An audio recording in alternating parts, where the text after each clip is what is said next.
Seção 1. Ecos de um duelo ancestral. Preparando o cenário. A história de Davi e Golias. É uma narrativa conhecida no mundo inteiro. Muita gente já ouviu falar dessa batalha famosa. Um jovem garoto enfrenta um gigante temível. Parece uma luta impossível. No entanto, essa história tem cativado as pessoas por milhares de anos. Ela fala de coragem contra adversidades esmagadoras. Ela sussurra sobre forças ocultas encontradas em lugares inesperados. Muitas vezes, pensamos nela como uma simples história para crianças. Mas, e se olharmos mais de perto? E se examinarmos os detalhes, o contexto, o mundo bem real onde esse confronto lendário aconteceu? Vamos viajar de volta no tempo para um vale empoeirado onde dois exércitos se enfrentaram e a história prendeu a respiração. Este famoso encontro não aconteceu do nada, num vácuo. Ocorreu durante um período de conflito intenso. Estamos falando da Idade do Ferro, aproximadamente 3.000 anos atrás. A terra era Canaã, mais tarde conhecida como Israel ou Palestina. Dois grupos, os israelitas e os filisteus, estavam frequentemente em guerra. Lutavam por território, por recursos e por domínio. Os filisteus eram um povo formidável. Tinham armas de ferro avançadas.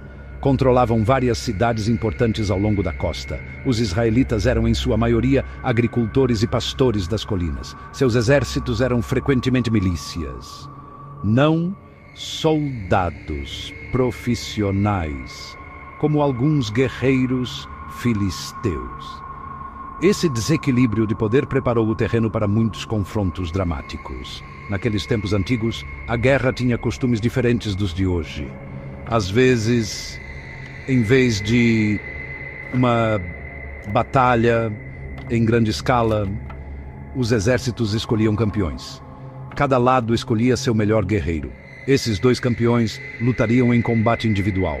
O resultado desse duelo poderia decidir todo o conflito. Ou, pelo menos, seria um golpe enorme na moral do lado perdedor. Imaginem a pressão sobre esses guerreiros escolhidos. O destino de seu povo, de seus camaradas, repousava em seus ombros. Essa prática de combate entre campeões não era exclusiva desta história. Era uma característica conhecida da guerra no antigo Oriente Próximo e em outras partes do mundo. Era uma forma brutal, mas às vezes eficiente, de resolver disputas. O local específico para este duelo lendário foi o Vale de Elá. Fica a sudoeste de Jerusalém. Imaginem dois exércitos. Estão acampados em colinas opostas. Abaixo deles, estende-se o chão do vale, a terra de ninguém.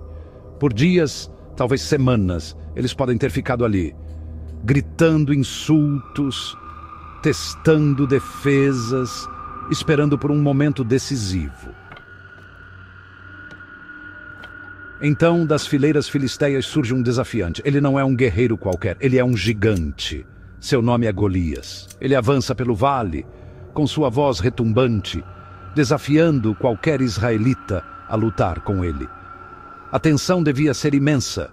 O medo provavelmente se espalhou pelo acampamento israelita.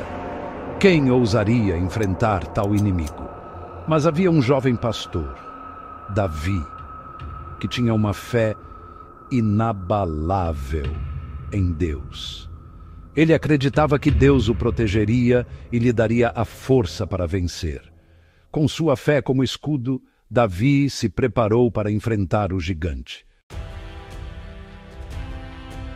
Seção 2. O campeão de Gate. Uma questão de escala, ciência e fé. Golias não era apenas um homem grande. Ele era apresentado como um verdadeiro gigante. Ele veio de Gate, uma das 5 principais cidades filisteias. Gate tinha uma reputação. Era conhecida como lar dos descendentes dos Anak. Estes eram uma raça lendária de pessoas altas mencionada em textos antigos. Então, a aparência de Golias talvez não fosse totalmente surpreendente para aqueles familiarizados com a tradição filisteia. Ele era seu guerreiro supremo, um símbolo de sua força e proeza marcial. Sua própria presença era projetada para intimidar.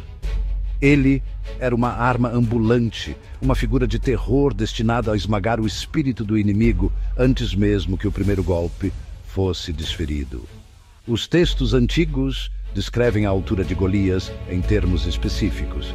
Ele tinha 6 côvados e 1 palmo de altura. Um côvado era uma unidade de medida comum no mundo antigo. Baseava-se no comprimento do antebraço, do cotovelo, à ponta do dedo médio.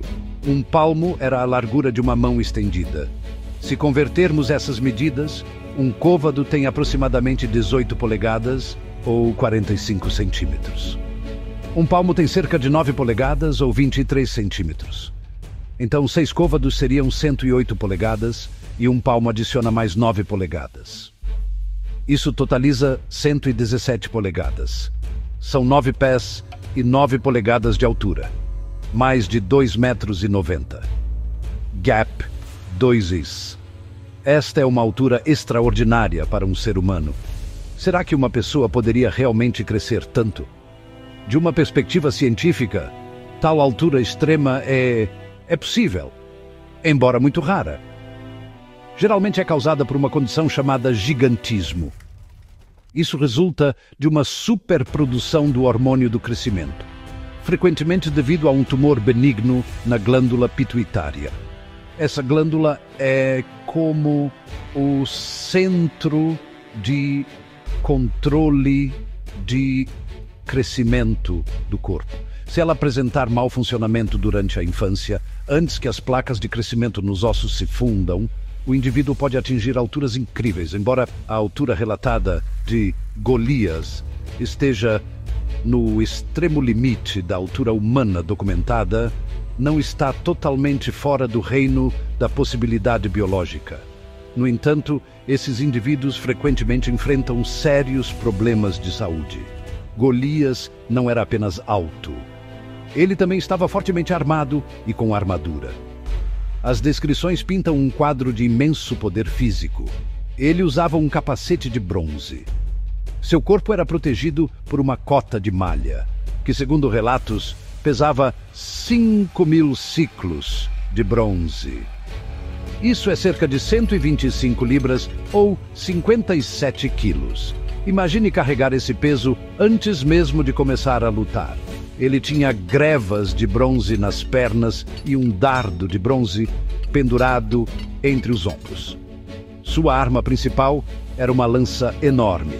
Diziam que só a ponta da lança pesava 600 ciclos de ferro, o que equivale a cerca de 15 libras ou 6,8 quilos. Este era um guerreiro equipado para ser uma força imparável no campo de batalha. Mas, como a história nos mostra, a fé em Deus pode superar até mesmo os maiores desafios. Seção 3, o arsenal do pastor. Habilidade, coragem e uma simples pedra. Agora consideremos Davi. Ele era o desafiante do lado israelita. Ele não era um soldado experiente como Golias, era um jovem pastor de Belém. Ele era descrito como corado, de belos olhos e boa aparência. Ele era o caçula dos 8 filhos de Jessé. Quando Golias lançou seu desafio, Davi estava, na verdade, entregando provisões para seus irmãos mais velhos nas linhas de frente. Ele não fazia parte do exército. Sua juventude e sua profissão o tornavam um candidato improvável para enfrentar o campeão filisteu. Ele era, sem dúvida alguma, o azarão neste confronto épico. No entanto, Davi não era desprovido de experiência. Sua vida como pastor no deserto era perigosa. Ele tinha que proteger seu rebanho de animais selvagens. Os textos mencionam que ele lutou contra leões e ursos para salvar suas ovelhas. Esta não era uma tarefa para os de coração fraco. Esses encontros teriam exigido imensa coragem. eles também teriam aprimorado suas habilidades físicas e sua capacidade de pensar sob pressão. Ele aprendeu a confiar em sua astúcia, sua agilidade e sua arma escolhida.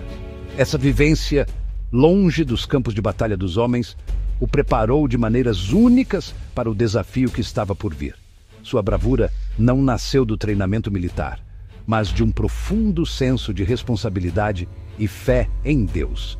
A arma de escolha de Davi era a funda. Hoje podemos pensar numa funda como um simples brinquedo, mas nos tempos antigos, a funda era uma arma séria e eficaz. Fundeiros eram uma parte vital de muitos exércitos, incluindo os do Egito, Assíria e Roma. Um fundeiro habilidoso poderia arremessar um projétil, uma pedra ou uma bala de chumbo com grande precisão e força. O alcance efetivo de uma funda militar poderia chegar a 200 metros, às vezes até mais. Os projéteis podiam viajar a velocidades superiores a 100 km por hora, mais de 60 milhas por hora.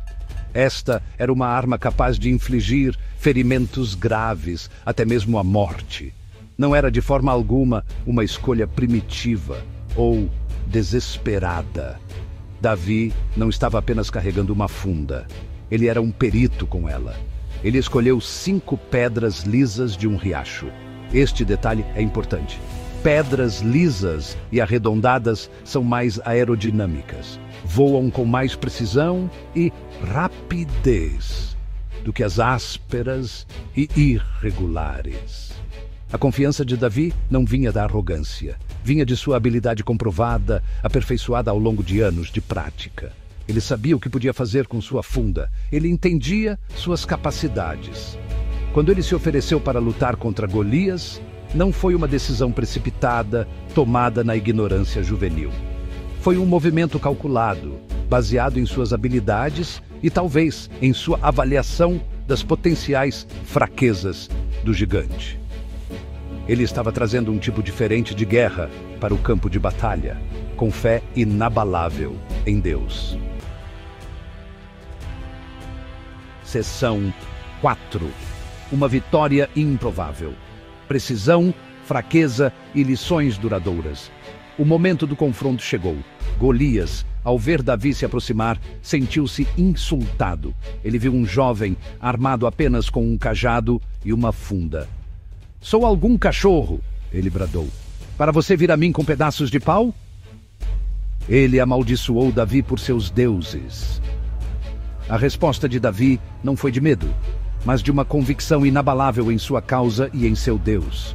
Ele declarou que vinha em nome do Senhor dos Exércitos, o Deus dos exércitos de Israel. Esta não era apenas uma batalha física. Era também uma batalha de vontades, uma disputa psicológica. A coragem serena de Davi diante de um oponente tão terrificante deve ter sido perturbadora para Golias e talvez inspiradora para os israelitas. Então, como um pastorzinho com uma funda pôde derrotar um gigante de armadura pesada? Precisamos considerar as vulnerabilidades potenciais de Golias. Seu tamanho imenso, resultado de um possível gigantismo, pode ter trazido desvantagens. Pessoas com acromegalia ou gigantismo podem sofrer de problemas de visão. O tumor na hipófise pressionando os nervos ópticos pode causar visão de túnel ou outras deficiências visuais. Golias também estava sobrecarregado por uma armadura pesada, pesando mais de 100 libras. Isso limitaria sua mobilidade e velocidade. Ele foi feito para o combate corpo a corpo, um verdadeiro tanque humano. Ele, provavelmente, não esperava um oponente ágil, atacando à distância com uma arma de projétil. Davi não tentou igualar a força de Golias. Ele usou suas próprias vantagens: velocidade, agilidade e precisão. Ele correu em direção ao filisteu. Ele meteu a mão na sua sacola, pegou uma pedra e a atirou com a funda. A pedra atingiu Golias na testa. A testa era provavelmente um dos poucos pontos desprotegidos na armadura do gigante. Uma pedra bem atirada, do tamanho de um punho e pesando talvez meia libra, poderia atingir uma velocidade semelhante à de uma bala de revólver moderna, embora com mais massa. A energia do impacto seria tremenda. Poderia facilmente fraturar um crânio e causar uma concussão fatal ou lesão cerebral. Golias caiu com o rosto no chão. Davi então usou a própria espada de Golias para garantir sua derrota. A vitória de Davi sobre Golias foi um divisor de águas. Desmoralizou os filisteus e revigorou os israelitas. Mas seu significado se estende muito além daquela única batalha. Esta história tem ressoado através dos tempos como uma poderosa metáfora. Ela nos ensina que desvantagens aparentes podem ser superadas com engenhosidade, coragem e fé. Mostra que gigantes, sejam literais ou metafóricos, frequentemente têm fraquezas.